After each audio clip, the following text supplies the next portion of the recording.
does the red flag need to be? How big does this red flag need to be? Hi, beautiful people. We are covering Love Island USA Season 5, Episodes 11 and 12. We're going to speed through Episode 11, then I'm going to watch Episode 12 and come back and finish this review. But yeah, hit that notification bell, subscribe, do everything, do the things, do it all. But let's dive into it. So Jonah and Carmen are chatting, and the chat was fine, but honestly, I wasn't listening. When it comes to Carmen, I kind of tune out. Kenzo pulls Destiny for a chat. Destiny clarifies that she and Harrison are both still open, so basically telling Kenzo, come in, we're wide open for business. Emily pulls Harrison for a chat, and her dad was in the Marines, so I guess she's used to migration because Harrison's all the way in Australia. So I'm thinking, like, honestly, why is he on the show? He's just gonna move back. So are they gonna, it doesn't make sense to me logistically, but he might move here. We never know. I don't know what the diamond business is like in the USA. There's that there. I guess there was some kind of attraction. I didn't see it, but moving on. Kay asks Kenan if he is attracted to Emily, and then they laugh about him saying he likes her ass. And I'm like, KK, what are we doing here? Why are you laughing? You know it's not funny, KK. Why are you laughing? But then again, they still haven't had a conversation about their relationship. Assumptions makes an ass out of you and me. Don't be assuming nothing, because that's a one-way ticket to heartbreak. But that's her business. I swear to God. All he said throughout that conversation was, you know what I'm saying? And if Tyler Perry movies have taught us one thing, it's that a man who says, you know what I'm saying, is lying. He is lying through his teeth. Oh my God. Kenan is he's on a one-track road to me hating him if I haven't even started already. This man wants to pursue Emily, and he just doesn't want to come out and say it, which is another thing. Like, be brave. Say it with your chest and say, girl, I don't tap that cookie and I'm out. Like, on it and just do. Let's not even get into it. Let's move on. Kay proceeds to tell us in the confessional that she can see the red flags, but she's basically going to ignore it. She didn't say that, obviously. What she said was, every time he says something that should upset me, I end up liking him more because he's honest. I'm like, KK, come on. Moving on. And then the idiot proceeds to say Kay is his other half. I'm like, don't sell this girl a dream that you're not gonna fulfill. And KK, don't be buying cheap articles. It's obviously plated. It's not the real deal. I can't speak on it anymore. Destiny tells Anna that Leo kissed Cassie before she walked up to them to, talk to them the night before. I don't know why Destiny did that. I get it that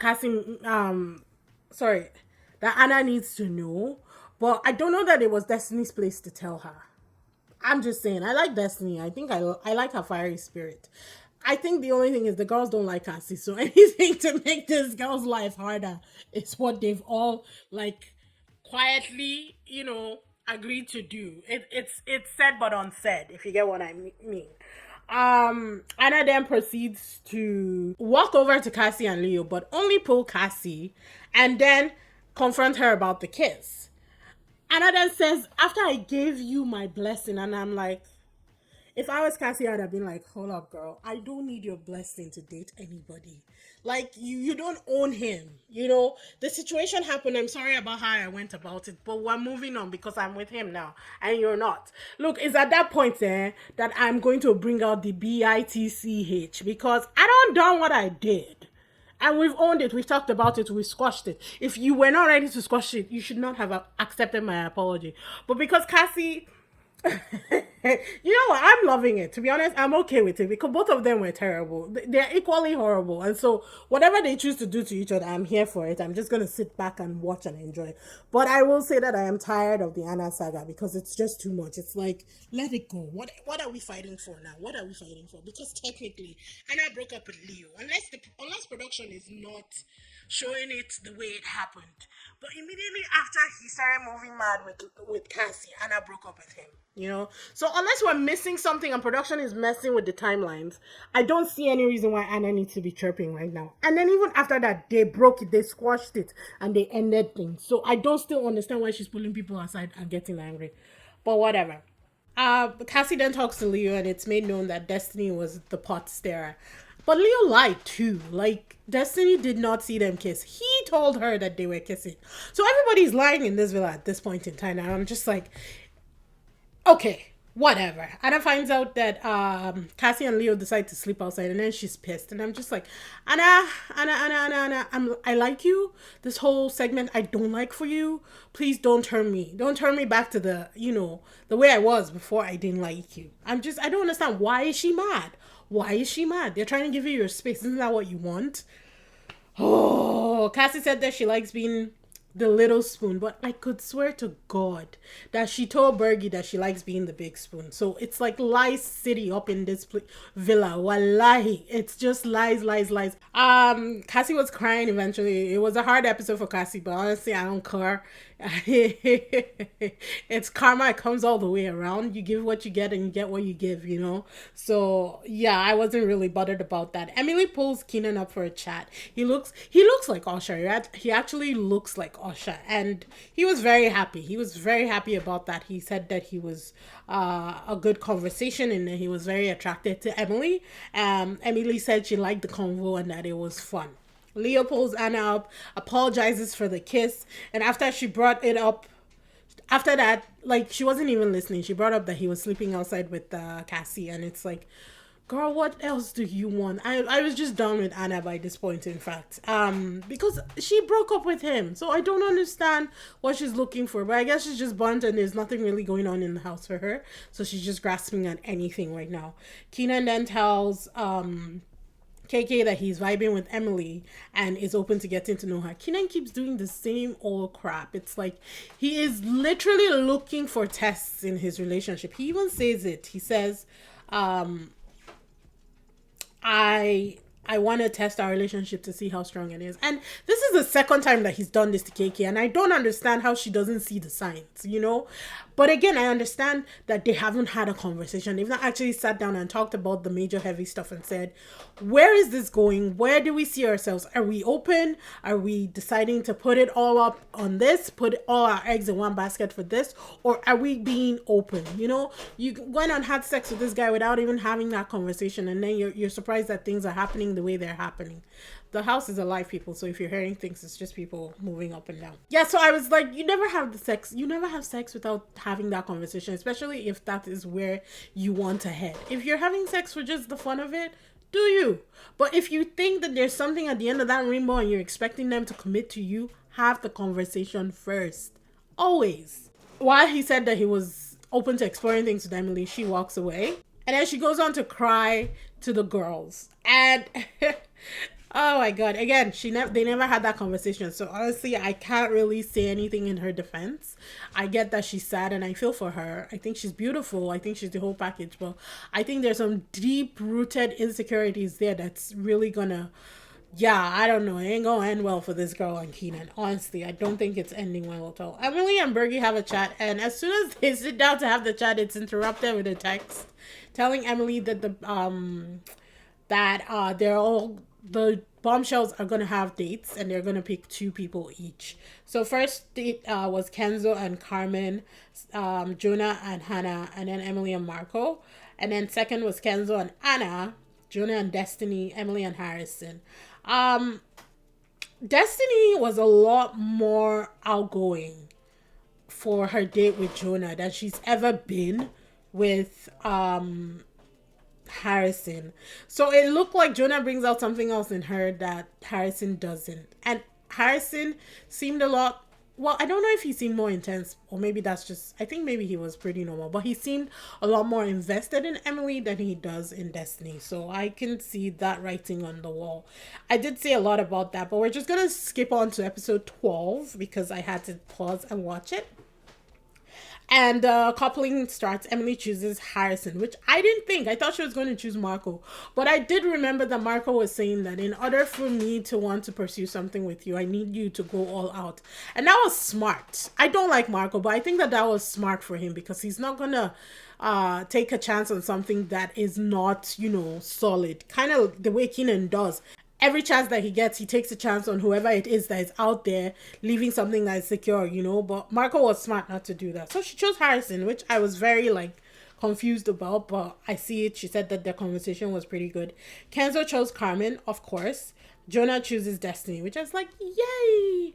I'm not really too sure about Jonah. I don't know. There's something about him that is not coming through as authentic. But I have to give him props because I didn't think he was going to make moves or do anything in the house. But during those dates, he really did show more of himself. And he brought out a side of Destiny that we haven't actually seen before. So kudos to him. Anna chooses, it's now time for the women to choose their new couples. Anna chooses to leave because she had no real connections in the house, so she decided to self-eliminate. I thought that was brave of her, to be honest. That's not something that people do usually, so I thought that was very brave of her. Hannah chooses Marco, of course. Why are they trying to grow on me, though? I don't understand why this relationship is trying to grow on me. It's because I like Hannah so much and I want her to be happy. So maybe I'm like projecting that, or maybe he's okay for her. But I don't still trust Marco and I'm choosing to hold on to that distrust of him. But I like Hannah and I want the best for her. KK chooses Keenan. And her speech was so like, I don't understand. Honestly, I don't think that KK understands her worth. And maybe that's something that she needs to learn. Unfortunately, this is not the platform to learn it. Maybe if she had chosen too hard to handle, where they do those seminars for them, maybe something would have happened. But this is just not the platform for her to learn that. Cassie chooses Leo. Carmen and Kenzo have a chat, and child, I wasn't listening. I tell you, I can't even focus when Carmen is on the screen. I see the beautiful face and I check out. I just see a face there. I don't hear anything. I'm sorry. I will probably listen as time goes on, but I just wasn't interested. Harrison and Emily chat, and he's a very happy man. He's actually elated. He doesn't show it during the chat, but in the confessionals, you can tell that this man is so happy that he got chosen. They're full on making out in the night. They're making out under the sheets, and it's very interesting to me because I always think like the first kiss should be something special, but if you're just gonna throw it away under the sheets, who am I to complain? Jonah asks Destiny how she's doing, and she seems really playful. The thing, even when they were dating, they were making me laugh, so I like that about how Jonah makes Destiny feel, but I still don't trust Jonah in this whole process. To be honest, Destiny did not seem that upset. Not like she did when Marco, changed things up on her. She didn't seem that upset with the recoupling. She didn't seem that upset to let Harrison go, but I still don't know. She might just be in denial and it's just not yet solidified in her mind, but she didn't really seem as upset as she was with Marco. Bergie thinks that he's setting a Love Island record for being single. I was like, take a seat, child. Messy Mitch just left the house in Love Island, UK, and he set the record. 3 weeks straight he was single. 3 weeks. This guy had no one in that house and still managed to be almost in the finale. So, Bergie, you ain't got nothing on Messy Mitch yet. Carmen says that she has sexual tension with Kenzo. She's talking to Hannah, and I noted that she said that she doesn't see anybody coming into the house and having that instant connection with them. I noted this down. I wasn't listening this time, people, because as soon as she said it, I was like, whoa, whoa, whoa, whoa. I went back and I was like, I'm going to note this down because I don't trust Carmen. I can't trust Carmen as far as I can throw her, if that makes sense. I don't know what I'm saying. But I don't trust the girl. So I made a note of that. And I'm going to save this notes just in case. Even Hannah was like, right. Hannah was just sitting there like the lightning rod that she is, just absorbing the information people are giving her at this point in time. Emily keeps saying she's obsessed with Harrison. And I don't know. Do I see them as a couple? Maybe. I mean, she's really tall and he is tall. Yeah, they do fit. I will say that they look cute, but he also looked cute with Destiny. I like the way that he could lift Destiny up. I thought that was really cute. So time will tell for this couple. Kenzo is loving his new couple, but Jonah is still very, very open to getting to know other people. Jonah is just like, yeah, it's still new, but I want to meet other people. I want to get to know other people. I feel like Jonah might be attracted to Emily because Kenzo brought that up, but Jonah was like, no, he's going to give Harrison some time to get to know Emily before he does anything with that. And then Destiny says she's not ready to have a conversation with Harrison yet, so they haven't talked at all. Then they get a text for the challenge, the Mr. and Mrs. Lava Lava. It's a communication challenge. The girls are handcuffed, and the boys have to dive into a pool of water, find a bone with their names on it, all blindfolded. So obviously the girls are telling them where to go. dive back up and then set their girls free. But Carmen and Kenzo did absolutely well. The kiss in the lava pool looked very weird. I didn't like it. They won, and the kiss they had when they won was a lot more natural. The challenge was over. Bergie was single, but he had a choice, so he picked Emily. He had the same difficulty as Harrison and Jonah getting up those that slide thing, and the kiss. I don't know. She said that the kiss was passionate, but I think she was just lying, to be honest. They should just let him go. I think Bergie needs to leave the house. I think it's done. I don't think that they're going to find anybody for Bergie. So it still begs the question of why is Bergie in this house in the first place. The challenge was over. Harrison rates his kiss with Emily as a 10 out of 10. Carmen and Kenzo are feeling good. They're talking about how many kids they each want to have and baby names. Kenzo looks like he's head over heels, people. I started listening by this point because I like Kenzo. I really do like Kenzo, and I think that he's too good for Carmen. But he seems like he's head over heels. He seems happy. She seems happy for now. And of course, it ends up with them making out. Kenan and KK finally have, I guess, a fraction of the conversation that they are meant to have. Kenan is saying that he's 100% on board with the way things are going and the speed at which it's going, getting to know KK. And then he goes on this boat analogy about how before you put the boat to sea, you have to make sure there are no cracks and holes in it. But it's like you're intentionally trying to chip at the wood to see if it is secure. And he says that he doesn't know what he doesn't trust about it, that it's not KK, but there's something he doesn't trust. And she says she was reassured by what he says because he said, I am falling for you. I'm like, how big does the red flag need to be? How big does this red flag need to be for KK to see it? I don't understand. At this point, I don't even feel sorry for her anymore. Because Mans is telling her what he's feeling. Man is saying, red flag, look at it. And she's like, whoosh, oh no. I love that he's being honest. I feel more reassured because I'm like, you're just gonna ignore everything that he said. All the warning signs. And you're going to jump straight to, I'm falling for him too. Can I say that she deserves what she gets? I can't. Because I still like her. And I think she's so much more. Like, worth so much more than what she's going to get in the end. But I'm like, the flags are there. Listen to what these men are saying. It just... Moving on. So they end with Kenan and KK, and then they show us Imani, who's 22, and Michael, who is 22, the bombshells who are coming in on Thursday. There's no episode tomorrow.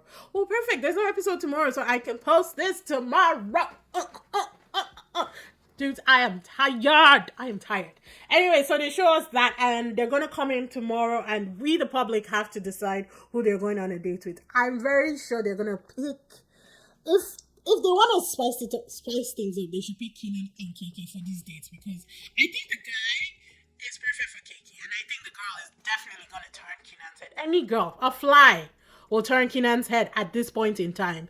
Man does not have any loyalty for KK. Let's just be honest. He's willing and able to go with the flow with anybody that shows up in this house. So I'm guessing that that's what's gonna happen. But we'll have to wait till Thursday to find out. But yeah, that's the episode. It's getting good, man. I'm not gonna lie. I'm loving it. I am loving it 100%. And I hope you guys are enjoying this. Please comment in the comment section. Let me know what you guys think. Let me know if you agree with anything that I've said so far. Let me know your thoughts. I love it when you guys engage because then we have a dialogue going. But I'm interested 100%. Be sure to like, subscribe, hit that notification bell so you know when I post new videos. And I will see you in the next one. Bye.